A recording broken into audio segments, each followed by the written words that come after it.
ధనియాల పొడి చేద్దాం. ఇదిగోండి ఇలా సీసాలోకి తీసుకున్నా.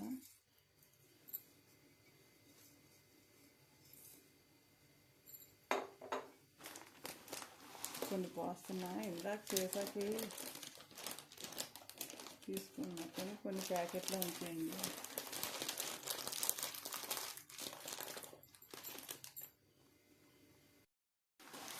ధనియాలండి, ధనియాలు వేయించేటప్పుడు కూడా మంచి అరోమా వస్తుంది.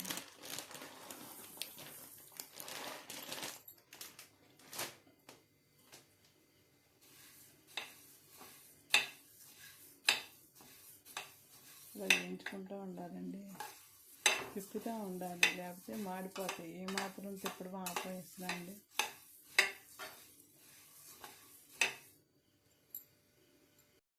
ధనియాలు అయిపోయింది, కలర్ మారి ఇంకొంచెం వేగాలైనా.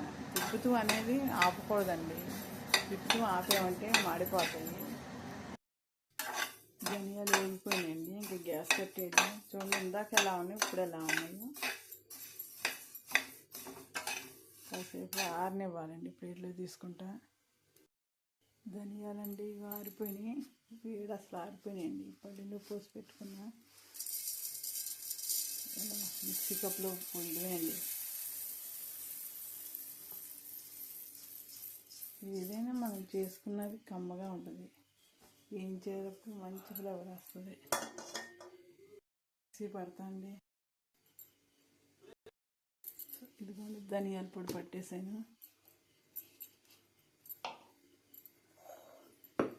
ఇది కూడా ఎక్కడ తడి అనేది ఉండకూడదండి, వేడి ఆరిపోవాలి, వేడి కూడా ఉండకూడదు.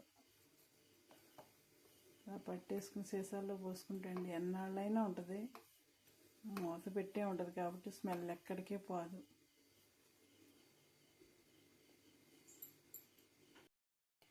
ధనియాల పొడి అండి అయిపోయింది, ఇది రెడీ అయిపోయింది.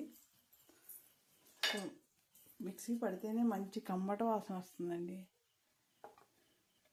ఇలా పెట్టుకుని ఇలా రెడీ పెట్టుకుని ఎప్పుడు కాలితే అప్పుడు ఒక స్పూన్ వేసుకోవడమేనండి. వేడి అనేది ఉండకూడదు, తడి కూడా ఎక్కడ ఉండకూడదు. చల్లగా అయిపోవాలండి ధనియాల పొడి కూడా, లేకపోతే పాడైపోద్ది.